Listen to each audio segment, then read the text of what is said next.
una vez más daremos seguimiento a mi sección de genocidas. En esta ocasión hablaremos de Vlad Tepes, personaje histórico del cual se basaron para escribir libros y más tarde películas como Drácula o la reciente versión de Nosferatu. Antes que nada, este video fue hecho gracias al hilo publicado por Mentalidad Feroz, el cual me basé en su mayoría, y les pido por favor que lo sigan en su cuenta de X. Anteriormente era Twitter, hoy es X.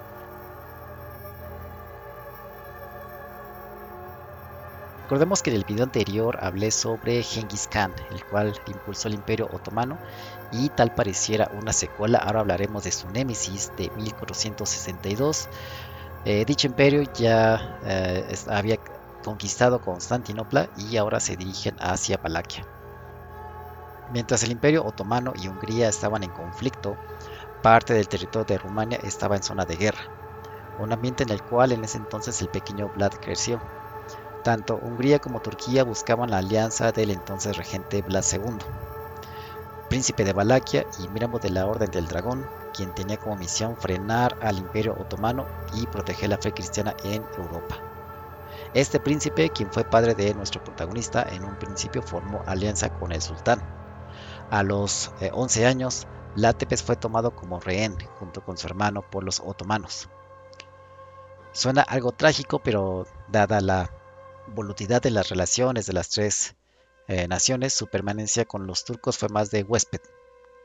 Y tal vez sea inspirado por Dios o por el diablo, este pequeño durante su cautiverio fue tomando nota de la forma de vida de los otomanos, de quienes aprendió sus tácticas militares, lenguas y costumbres turcas.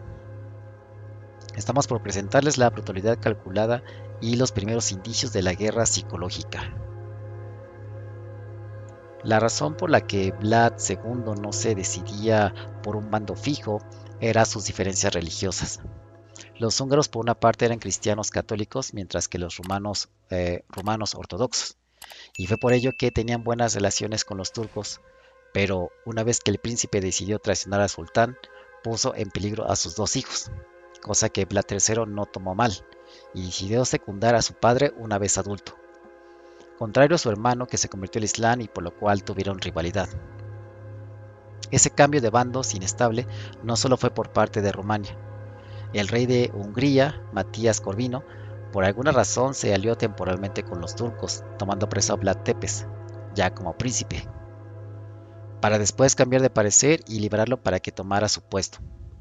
En esta ocasión contaré la historia desde la perspectiva no del príncipe, sino de sus víctimas para que ayude a ilustrar hasta dónde llegó su metódica y terrorífica estrategia militar. He aquí lo que tuvo que pasar el ejército otomano frente al reino infernal de Drácula.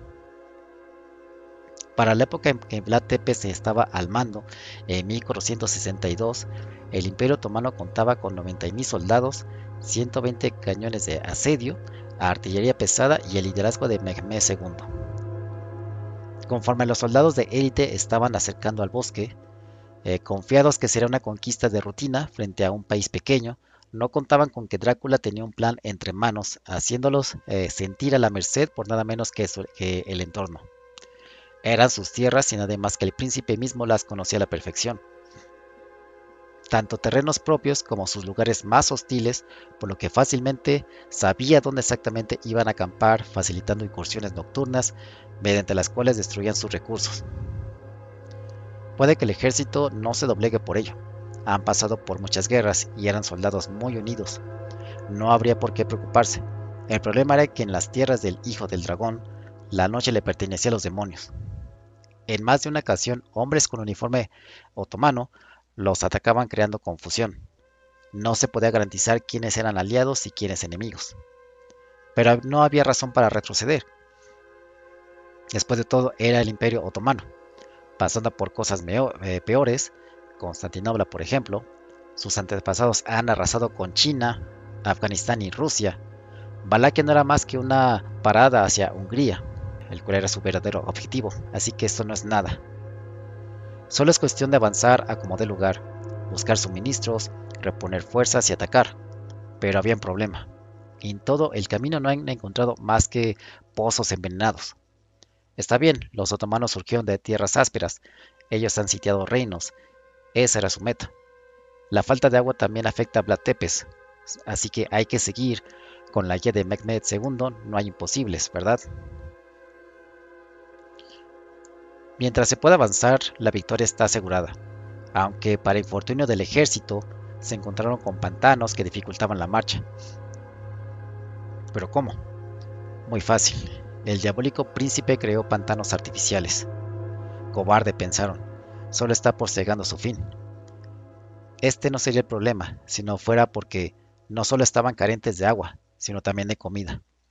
Los ganados fueron removidos hacia el norte, así como el cultivo quemado. Las aldeas estaban abandonadas. No había nada ni nadie que pudiera ayudarlos. Y si se encontraban con un aldeano, muy probablemente tenía la peste. Los únicos que Vlad liberó de forma adrede, por lo que solo servía para enfermar a parte de los guerreros turcos. Cada noche era una pesadilla para las tropas, puesto que las incursiones continuaban, haciendo matanzas a soldados dormidos, para después desaparecer como fantasmas. Aquí en las tierras de Drácula, dormir significaba la muerte. Muy seguramente los otomanos intentaron adaptarse al mismo infierno. No por nada eran el imperio, haciendo guardias toda la noche, tratando de permanecer despiertos y ante todo mantener en alto el nombre de sultán. Pero no contaban con el golpe definitivo. 7000 jinetes válacos vestidos como tropas otomanas con un perfecto dialecto turco y utilizando contraseñas robadas atacaron a medianoche. Sea por manos de los válacos, sean por sus propios aliados, en medio de la confusión, murieron 15.000 soldados. Aún así, los turcos no se acobardaron, o tal vez sabían que el destino sería peor si daban rienda atrás. Dada la tendencia en ese endemoniado bosque, el lugar más hostil para el hombre, empezaron a escuchar gritos en agonía. Este es el infierno, debieron decirse para sí mismos, y el diablo está por darnos la bienvenida. Pero después de recorrer kilómetros con los constantes gritos, vieron algo peor que el inframundo. Fuera de la capital encontraron 20.000 prisioneros empalados, aún con vida, ordenados por altura, extendiéndose por 3 kilómetros. Las estacas estaban engrasadas para una muerte lenta. Si la guerra fuera un arte, sin duda Vlad Tepes sería el equivalente a Da Vinci. Las estacas se colocaron para maximizar el tiempo de supervivencia, organizadas de tal forma para lograr el máximo impacto visual, siendo visibles desde todos los ángulos. El sonido de miles de personas muriendo se escuchaba a kilómetros de distancia. Citando al autor de esta publicación, Vlad Tepes hizo de la guerra psicológica una ciencia, que incluso en nuestros días ha servido de guía para ejércitos modernos. Tal escena hizo que Mehmed II ordenara la retirada de sus hombres, dejando a Valaquia libre. La victoria no vino sin bajas para Drácula. Sus tierras fueron quemadas, los pozos envenenados, pueblos abandonados, miles de muertos y sus recursos destruidos, pero Valaquia permaneció libre por más de 10 años. Por desgracia, la libertad no es eterna, y después de tantas batallas, Vlad cayó en diciembre de 1476, a manos de los otomanos, quienes dándolo por algo sobrehumano, dividieron su cuerpo dejando los restos en varios lugares, o al menos es lo que los historiadores creen. Pues como ven, esta fue la historia de Vlad Tepes.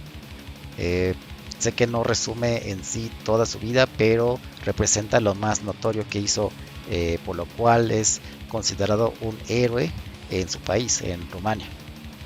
Y pues nada, pues creo que por hoy es todo. Muchas gracias por sintonizarnos y nos vemos en el siguiente video.